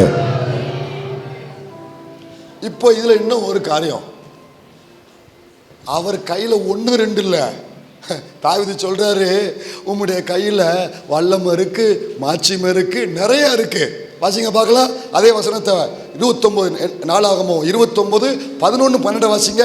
கர்த்தாவே, எல்லாரும் என்ன கவனிங்க, டிவியில போடுப்பா. இப்ப என்ன கவனிங்க, அவர் கையில எத்தனை சிறந்தது இருக்குன்னு பாருங்க. நம்பர் 1, கர்த்தாவே மாட்சிமையும். என்ன இருக்கு? மாட்சிமையும். எண்ணிக்கிட்டே வாங்க. அடுத்து வல்லமையும் மகிமையும். அடுத்து என்ன இருக்கு? ஜெயமும் மகத்துவமும் உம்முடையவைகள். உம்முடையது. அடுத்து வாசிங்க. வானத்திலும் பூமியிலும் உள்ளவைகள் எல்லாம் உம்முடையவைகள். அது உம்முடையது. கர்த்தாவே ராஜ்யமும் உம்முடையது. ராஜ்யம் கிங்டமும் உம்முடையது. தேவரீர் எல்லாருக்கும் தலைவராய் உயர்ந்திருக்கிறீர். ஒரு ஆமென் சொல்றீங்களா? ஆமென். ஹalleluya. அடுத்த வசனம். ஐஸ்வர்யமும் கணமும் உம்மாலே வருகிறது. தேவரீர் எல்லாவற்றையும் ஆளுகிறவர். உம்முடைய கரத்திலே சத்துவமும் வல்லமையும் உண்டு. எல்லாம் அவர் கையில உண்டு. ஆமென். 1 2 இல்ல. எதை வாங்கினே தெரியலன்னு சொல்லுவீங்களே சில இடத்துல போயிட்டு, அந்த மாதிரி அவர் கையில எடுத்து பார்த்தீங்கன்னா கவுண்ட் பண்ணீங்களா? எத்தனை வந்துச்சு பார்த்தீங்களா? விட்டுட்டே பார்த்தீங்களா? இந்த ராத்திரி விட்டேன்னு வைங்களா, இந்த ராத்திரி ஃபுல்லாக எண்ணிக்கிட்டு தான் இருக்கணும். சரி, இப்போ விட்டுருவோம். வீட்டில் போய் எண்ணிக்கோங்க, ஒரு ஹோம்ஒர்க்கை எடுத்துக்கோங்க. சரியா? ஹோம்ஒர்க்கை எடுத்துக்கோங்க, எழுதிக்கோங்க, நீங்களே மார்க் போட்டுக்கோங்க. சரி, இப்போ ஒரு கையில் கவனிங்க, மாட்சிமை இருக்கு, இவர் கையில் வல்லமை இருக்கு, இவர் கையில் மகிமை இருக்கு, அவர் கையில் ஜெயம் இருக்கு, அவர் கையில் மகத்துவம் இருக்கு, ராஜ்யம் இருக்கு, ஐஸ்வர்யம் இருக்கு, கணம் இருக்கு, சத்துவம் இருக்கு, இத்தனை இருக்கு. என்ன கவனிங்க, இத்தனையும் இருக்குல்ல. ஆனா இத்தனை எனக்கு தேவைப்படாது. எனக்கு எது தேவையோ அதை பயன்படுத்துவாரு. புரியலையா? என்ன மேன்மைப்படுத்துவதற்கு அவர் கையில் இருக்கிறது எது தேவையோ அதை கொடுத்து என்ன மேன்மைப்படுத்துவாரு. என்ன மேன்மைப்படுத்துவதற்கு வேண்டிய அத்தனை அவர் கையில் இருக்கு. தம்பிகளா, தங்கச்சிகளா, தாய்மார்களே, தகப்பன்மார்களே, அல்லேலூயா, பிள்ளைகளா, இந்த பூமியில நீ எந்த சூழ்நிலை இருந்தாலும் உங்களை மேன்மைப்படுத்த தேவையானது அவர் கையில இருக்கு. அவர் கையில இருக்கு. இத்தனையும் அவர் கையில இருந்ததுனால தான் தாவீது பார்க்காரு, வல்லமை இருக்கு, மாட்சிமை இருக்கு, ஐஸ்வர்யம் இருக்கு, கணம் இருக்கு, அதிகாரம் எல்லாமே இருக்கு. இங்க பார்த்தாரு, எவரையும் மேன்மைப்படுத்த அவரால் ஆகும். எவரையும் மேன்மைப்படுத்த அவரால் ஆகும். அல்லேலூயா. ஏன்னா எல்லாமே இருக்கு. தரிசனத்தை பார்க்காரு, எல்லாமே இருக்கு. எவரையும் மேன்மைப்படுத்த அவரால் ஆகும். இந்த சபைக்குள்ள இருக்கிற எவரையும் மேன்மைப்படுத்த அவரால் ஆகும். ஒருவரை மேன்மைப்படுத்துவதற்கு தேவைப்படுகிற காரியம் இன்னும் ஒருவருக்கு தேவைப்படாது. என்னைய கர்த்தர் உயர்த்துறதுக்கு அவர் கையில இருக்கல, அதுல ஏதாவது ஒண்ணுதான் எனக்கு தேவைப்படும். அது உங்களுக்கு தேவைப்படாது. உங்களுக்கு வேற ஒண்ணு தேவைப்படும், அதை கொடுத்து உங்களை மேன்மைப்படுத்துவாரு. அது உங்களுக்கு தேவைப்படாது, உங்களுக்கு வேற ஒண்ணு தேவைப்படும். புரியுற மாதிரி சொல்றேன். ஒருத்தரை மேன்மைப்படுத்துறதுக்கு அவருடைய வல்லமை தேவைப்படும், அதை கொடுத்து மேன்மைப்படுத்துவாரு. ஒருத்தரை மேன்மைப்படுத்துறதுக்கு அவருடைய மகிமை தேவைப்படுது, அதை கொடுத்து மேன்மைப்படுத்துவாரு. ஒருத்தரை மேன்மைப்படுத்துவதற்கு அவருடைய ஞானம் தேவைப்படும், அதை கொடுத்து மேன்மைப்படுத்துவாரு. யாரையும் முடியாதுன்னு விடுவதற்கு இல்ல, யாரையும் எவரையும் மேன்மைப்படுத்த இந்த தேவனால முடியும். ஒரு 2-3 பேரை வேகமா டக்கு டக்குன்னு சொல்றேன். மொர்தெகாயை மேன்மைப்படுத்துவதற்கு வேற எதுவும் தேவைப்படலை. ஒண்ணே ஒன்று தேவைப்பட்டுச்சு. என்ன தெரியுமா? மொர்தெகாய் அவன் அங்கே உண்மை உள்ளவனா இருந்தான். அவனுக்கு நீதி செய்யப்படல. அவன் செஞ்ச ஒரு நன்மைக்கு நீதி செய்யப்படலாங்க. மாறாக ஆமான் மூலம் அவனுக்கு அநியாயம் செய்யப்பட்டது. சொல்லுங்க, மொர்தெகாய்க்கு நீதி செய்யப்படல, அநியாயம் செய்யப்பட்டது. அப்ப இந்த இடத்துல அவருடைய நீதி உள்ள கரம் நீட்டப்பட்டது. இந்த இடத்துல மொர்தெகாயை மேன்மைப்படுத்துவதற்கு கர்த்தர் என்ன செஞ்சார் தெரியுமா? அங்க வேற எதுவுமே தேவைப்படல. அவர் தன்னுடைய நீதியை நீட்டினாரு, அவர் நீதியை காண்பித்தாரு, அவர் நீதியை வெளிப்படுத்தினாரு. அவர் கரத்தில் உள்ள நீதியை கொடுத்து மொர்தெகாயை மேன்மைப்படுத்தினாரு. அல்லேலூயா. ஆனா தாவீதை உயர்த்துவதற்கு அந்த நீதி தேவைப்படலை. தாவீதை உயர்த்துறதுக்கு உம்முடைய ஜெயம் உம்முடைய கரத்தில் இருக்கிறது. ஜெயம் யார் கரத்தில் இருக்குது? கர்த்தருடைய கரத்துல. சொன்னார்ல, ஜெயம் உம்முடைய கரத்துல தான் இருக்கு. அப்போ தாவீதை உயர்த்துவதற்கு 7ஆம் பள்ளத்தாக்குல ஒரு வெற்றி தேவைப்பட்டுச்சு. ஒரு வெற்றி, ஒரே ஒரு வெற்றி, ஒத்த கல், ஒரே அடி. அவன் விழுந்தான் கோலியாத்து இல்ல, அச்சானையா கோலியாத், அந்த மாதிரி ஒரே கல்லை நெத்தி அடி கொடுத்து அங்க ஒரு ஜெயம் தேவைப்பட்டது, ஒரு வெற்றி தேவைப்பட்டது. அந்த கரத்தில் இருந்த வெற்றியை கொடுத்து தாவீதை மேன்மைப்படுத்தினாரு. தாவீதை மேன்மைப்படுத்தினாரு கர்த்தருடைய கரம். புரிஞ்சுட்டா? புரிஞ்சுட்டா? ஒவ்வொருவருக்கும் ஒவ்வொன்று தேவன் கொடுத்து அவர்களை மேன்மைப்படுத்துகிறாரு. ஒரு சின்ன ஜெபம் பண்ணுவோமா? என்ன மேன்மைப்படுத்த தேவையானது உங்க கையில இருக்க ஆண்டவரே. நான் வேற யாரு கையையும் பார்க்கணும் அவசியம் இல்லை, வேற யாரு கரத்தையும் பார்க்கணும் அவசியம் இல்லை. என்ன மேன்மைப்படுத்த ஜெபிங்க, ஜெபிங்க. என் பிள்ளைகளை மேன்மைப்படுத்த, என் சபையை மேன்மைப்படுத்த எது தேவையோ அதை பயன்படுத்தி, ஞானம் தேவையா, கிருபை தேவையா, வல்லமை தேவையா, உனக்கு தெரியும். அதை நீர் பயன்படுத்தி மேன்மைப்படுத்துங்க. உங்க நாம மகிமைக்காக மாத்திரம் நீங்க இதை செய்யப்பா. அம்பி தங்கச்சி, தேவனுடைய எல்லைக்குள்ள ரிஜெக்ஷன் சொல்லி எதுவுமே கிடையாது, புறக்கணிப்புன்னு எதுவுமே கிடையாது. எல்லாத்துக்கும் ஆள் எடுத்துட்டோம், இனி தேவையில்லை, உன்னால இது முடியாது, அவன் ஒன்ட்ட இது இல்லை அது இல்லைன்னு சொல்லி ரிஜெக்ட் பண்றது தேவனுடைய எல்லைக்குள்ள யாருமே கிடையாது. இன்னும் சொல்ல போனா ரிஜெக்ட் பண்ணப்பட்டவங்க தான் எல்லாம் இங்க கிடக்கும். ரிஜெக்ஷன், நம்ம எல்லாம் ரிஜெக்டட் கேட்டகரி. எல்லாரும் ரிஜெக்ட் பண்ணப்பட்டோம், புறக்கணிக்கப்பட்டோம். அப்படிப்பட்ட கேட்டகரி இங்க இருக்குது. ஆனா எங்களை நம்ம மேன்மைப்படுத்த வேண்டியது என் அப்பாவுடைய கரத்தில் இருக்கு. வேற யாரு கையை நான் பார்க்க மாட்டேன், வேற யாரு கையை நான் பார்க்க மாட்டேன். ஆண்டவரே, பார்த்தனா என்றதை கொடுத்துட்டு போயிடுவான். ஆனா உங்க கையை பார்த்தா நீங்க சிறந்ததை கொடுப்பீங்க, வேண்டியதை கொடுப்பீங்க, உயர்த்துவதற்கு தேவையானதை கொடுப்பீங்க. இனிமே யார் கையை பார்க்கணும்? ஏன்னா அவர்கிட்ட தான் என்ன இருக்கு? எல்லாமே இருக்கு, சிறந்தது இருக்கு, எல்லாமே சிறந்தது.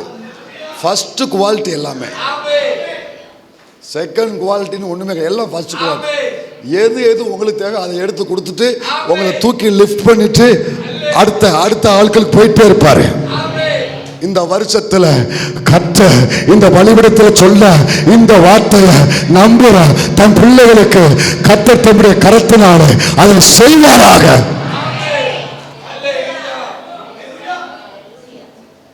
ஹல்லேலூயா. அப்போ கர்த்தர் நம்மளை, தம் பிள்ளைகளை மேன்மைப்படுத்துவதற்கு செய்கிற முதல் காரியம் தம் கரத்திலிருந்து சிறந்ததை கொடுத்து மேன்மைப்படுத்துறாரு. உனக்கு என்ன தேவை? இவன் ஒரு காரியத்தில் வீக்காக இருப்பான், இவன் ஒன்றில் வீக்காக இருப்பான், அவன் ஒன்றில் வீக்காக இருப்பான். அப்போ உங்கள் வீக்கெல்லாம் ஃபுல்ஃபில் பண்ணி சரி பண்ணி உங்களை லிஃப்ட் அப் பண்ணுறதுக்கு வேண்டியதெல்லாம் ஏசப்பாட்ட இருக்குப்பா. அப்போ என்னை மேன்மைப்படுத்த எனக்கு சிறந்ததை கொடுத்து ரெண்டாவது ஒன்று செய்கிறாரு. அதை மட்டும் பார்க்கலாமா?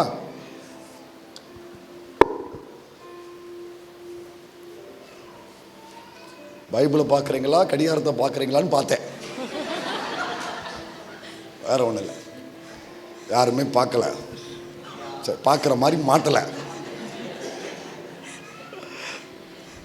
1 நாளாகமத்தில் 29:12 கடைசி வார்த்தையை வாசிங்களேன். கடைசி வார்த்தையை தேவரீர். 1 நாளாகமம் 29:11 கடைசி 11 கடைசி தேவரீர் எல்லாருக்கும் தலைவராய் உயர்ந்திருக்கிறீர். கொஞ்சம் எல்லாம் தலையை உயர்த்தி அப்படி மேலே பார்த்து அப்படி கையை அப்படி உயர்த்தி சொல்லுங்க. எல்லாரும் தேவரீர் எல்லாருக்கும் தலைவராய் உயர்ந்திருக்கிறீர். கர்த்தர் தம் பிள்ளைகளை மேன்மைப்படுத்துவதற்கு எங்கேயோ உட்கார்ந்துகிட்டுலாம் செய்யல, எங்கே ஓரத்தில் உட்கார்ந்துக்கிட்டுலாம் செயல்படல, எல்லாருக்கும் மேல தலைவராய் உயர்ந்து உட்கார்ந்து அங்கிருந்து என் காரியத்தை தேவன் டீல் பண்றாரு. அங்கிருந்து என் காரியத்துக்கு கத்த சைன் பண்றாரு. அங்கிருந்து என் காரியத்துக்கு கத்த சீல் வைக்காரு.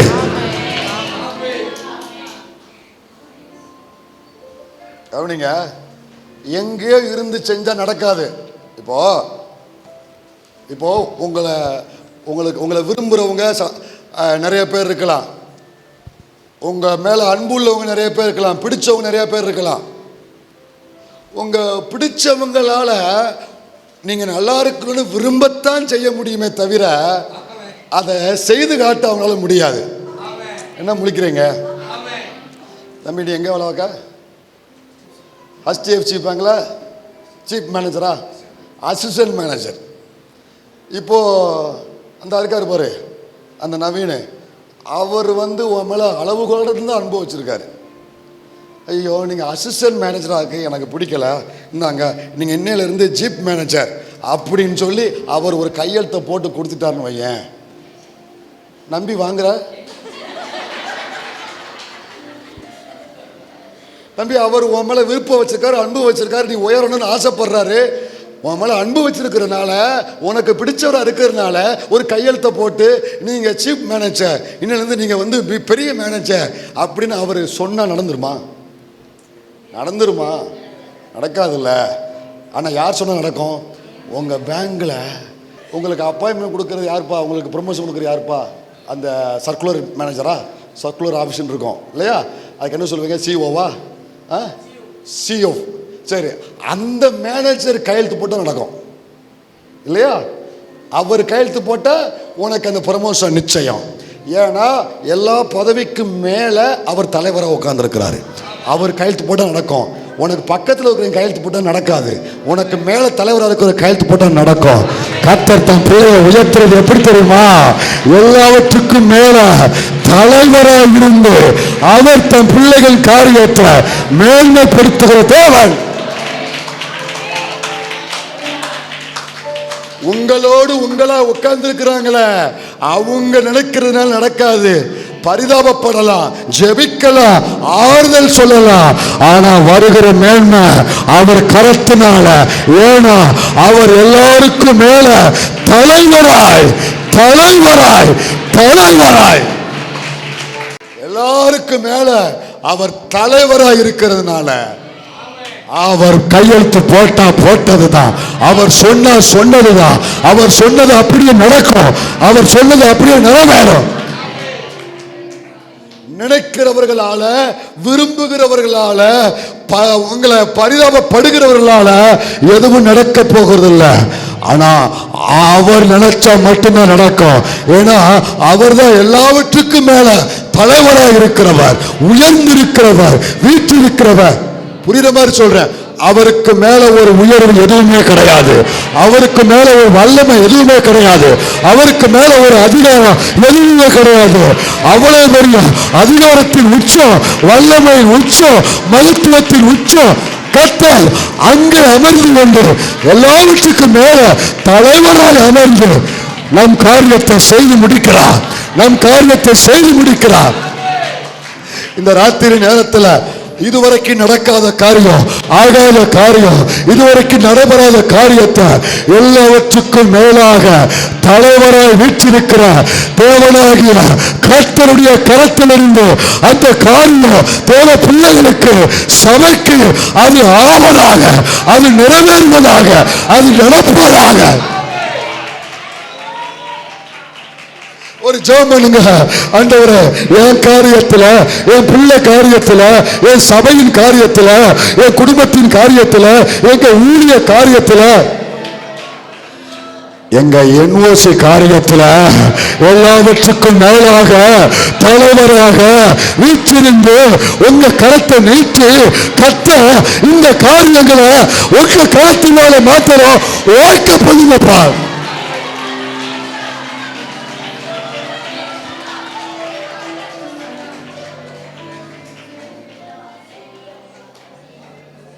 எல்லாவற்றுக்கும் மேலாக விட்டிருந்து காரியத்தை செய்கிறவர். ஏன் அங்க உட்கார்ந்து செய்யறாருன்னா, ஒரு ரூபாயை தடுக்க முடியாது, யாரும் அதை மாற்ற முடியாது, யாரும் அதை எட்டி பிடிக்க முடியாது, யாரும் அதை நிறுத்தி போட முடியாது, யாரும் அது குறுக்க வர முடியாது, யாரும் மாற்று ஏற்பாடு செய்ய முடியாது, யாரும் அன்றைக்கு கொண்டு வேலை பார்க்க முடியாது, யாரும் அதை தடுக்க முடியாது, எந்த கையும் குறுக்க வர முடியாது, யாரும் குறுக்க வர முடியாது. அல்லேலூயா. கர்த்தர் உயர்ந்தவர், கர்த்தர் உயர்ந்தவர், கர்த்தர் எல்லாவற்றுக்கும் மேல உயர்ந்தவர்.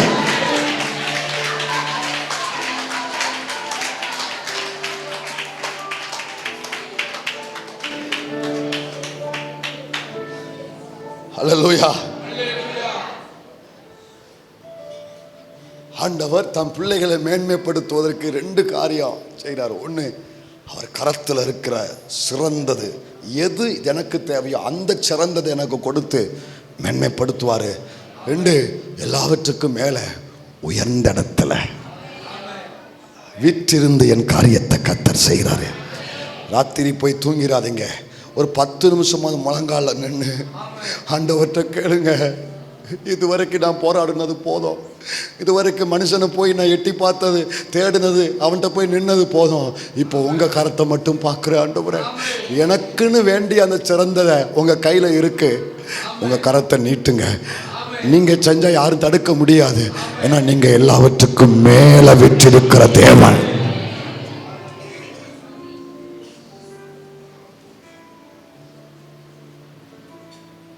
ஹல்லேலூயா.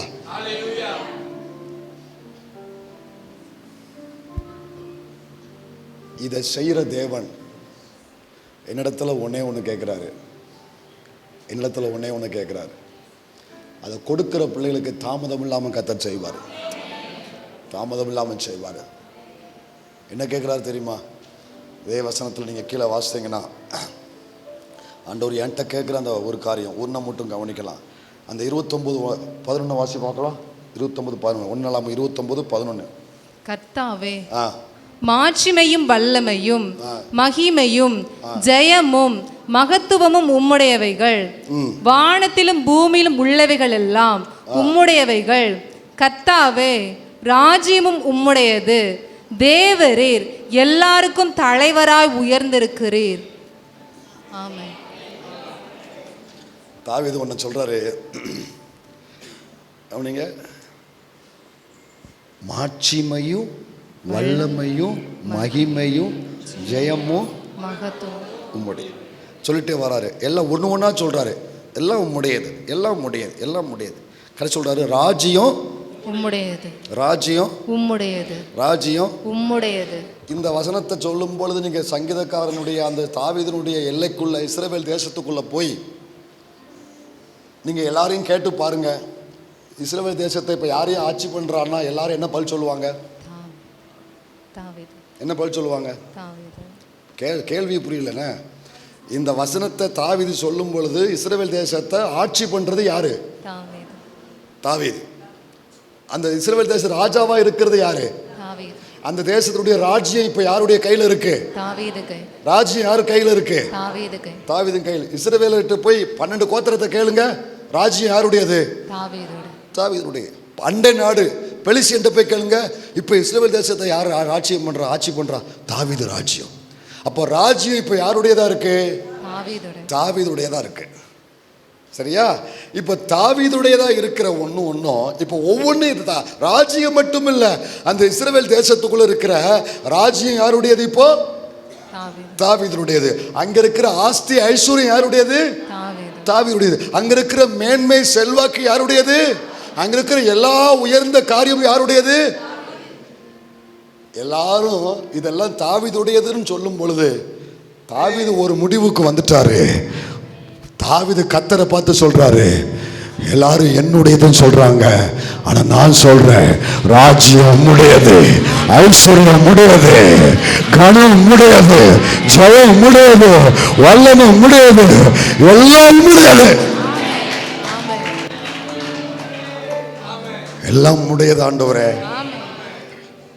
தாவீது ஒண்ணு ஒண்ணா சொல்றாரு, கர்த்தாவே மாட்சிமை உம்முடையது. வல்லமை உம்முடையது. அப்படின்னா என்ன அர்த்தம்? ஒரு காலத்துல என்னுடையதா இருந்துச்சு, மாட்சிமை என்னுடையதா இருந்துச்சு, ஆனா இப்போ அது உம்முடையது.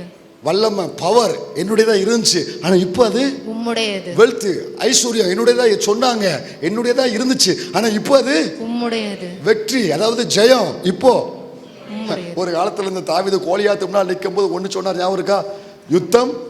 கர்த்தருடையது. இப்ப சொல்றாரு யுத்தம் மட்டும் இல்ல, அந்த யுத்தத்தின் முடிவில் வருகிற ஜெயமோ கர்த்தருடையதுதான், ஜெயமும் கர்த்தருடையதுதான். இப்படி ஒண்ணு ஒண்ணா சொல்லிட்டு கடைசியில் டயர்ட் ஆயிட்டாரா, கடைசியில் ஒரு வார்த்தையில முடிச்சிட்டாரு, எல்லாமே உம்முடையது. ஆமென். 16 பாருங்க அந்த வார்த்தை இருக்கும், 29 16 பாருங்க அந்த வார்த்தை அப்படியே இருக்கும். எல்லாம் உம்முடையது. அத்தனை பேரும் சேர்ந்து சொல்லுங்க பார்க்கலாம்.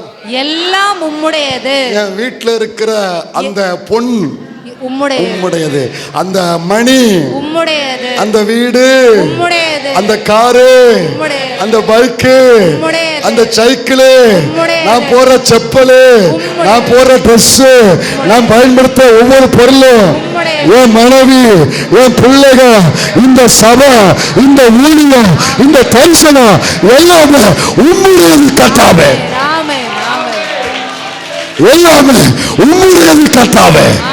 எல்லாமே உம்முடையது கர்த்தாவே. எல்லாமே உம்முடையது. யார் இதுக்கு அர்ப்பணிக்கிறீங்க? என்கிட்ட இருக்கிற எல்லாம் உடையது ஆண்டவரே. வெறுங்கையா வந்தவன், வெறுங்கையா வந்தவன், எல்லாம் உம்மால் வந்தது, எதுவுமே என்னுடையதல்ல. உங்கள்கிட்ட இருக்கிற அத்தனை ஆசீர்வாதங்களும் அத்தனை மேன்மைகளும் எல்லாம் இப்போ ஆண்டவர்கிட்ட நீங்கள் சமர்ப்பணம் பண்ணி அர்ப்பணம் பண்ணி நீங்கள் சொல்லணும், எல்லாம் உடையது. எங்கேயாவது தெரியாமல் வாய் தவறி டங் சிலிப்பாகி என் வீடு, என் காரு, என் சபை, என் ஊழியம், என் பிள்ளை எனக்குரியதுன்னு சொல்லியிருந்தா என்னை மன்னிச்சிருங்க. இப்போ நான் ஒரு முடிவுக்கு வந்துட்டேன், இப்போ நான் முடிவுக்கு வந்துட்டேன். மற்றவங்க சொல்கிற மாதிரி இது எதுவும் எனக்குரியதல்ல. என் அட்ரஸை கேட்குறவங்களுக்கு சொல்லுவாங்க, அந்த வீடு சோவன் சோக்குரியது, இந்த வீடு இந்த பிரதர் பெற சொல்லி அமல் பிரதர் வீடு அந்த இருக்குது, அமல் பிரதர் பைக் இந்த இருக்குது, அவங்க சொல்கிறாங்க. ஆனால் அவங்க சொல்கிற மாதிரி இப்போ என்னுடையது அல்ல, அது உம்முடையது ஆண்டவரே. இஸ்ரவேல் வம்சம் சொல்லுது, 12 கோத்திரம் சொல்லுது தாவீது ராஜ்யன்னு, ஆனால் இந்த தாவீது சொல்கிறான் கர்த்தருடையது. தாவீது சொல்கிறான் கர்த்தருடையது, எல்லாமே எல்லாமே கர்த்தருடையது. அப்படி ஒப்பு கொடுக்கிற பிள்ளைகளுக்காக கர்த்தருடைய கரத்திலிருந்து கிரணங்கள் புறப்படுகிறது, கர்த்தருடைய கரத்திலிருந்து சிறந்தது புறப்படுகிறது.